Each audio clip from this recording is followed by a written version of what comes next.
പരിശുദ്ധ കുർബാനയിൽ ഈശോയെ നോക്കിയിട്ട് സ്നേഹത്തോടെ ഈശോയോട് പറയണം, ഈശോയെ, പുൽക്കൂട് തേടിയുള്ള യാത്ര ഏറ്റവും അടുത്ത ഒരുക്കത്തിലെത്തിയ ആഴ്ചയിലാണ് ഞങ്ങൾ.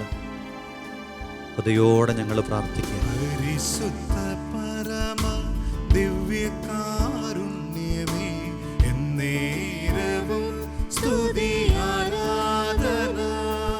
മനുഷ്യരാശിയുടെ രക്ഷയ്ക്കായി ഉദയം ചെയ്ത യേശുവിനെ സ്വന്തമാക്കുവാനുള്ള ആത്മീയ പ്രയാണം. ക്രിസ്മസ് ഒരുക്കത്തിൻ്റെ അനുഗ്രഹീത നിമിഷങ്ങളിൽ ആന്തരികതയുടെ എല്ലായിടങ്ങളിലും ഉണ്ണിയേശുവിൻ്റെ ചലനങ്ങളുണ്ടാകാൻ കൊതിയോടെ ദാഹത്തോടെ പ്രാർത്ഥിക്കാം. പുൽക്കൂട്ടിൽ പിറന്നവനെ കണ്ടറിഞ്ഞവരോടൊപ്പം ആത്മീയ വഴികൾ തേടുവാനും യേശുവിനെ ആരാധിക്കുവാനും ഷാലോം TV ഒരുക്കുന്നു ഉദയനക്ഷത്രം.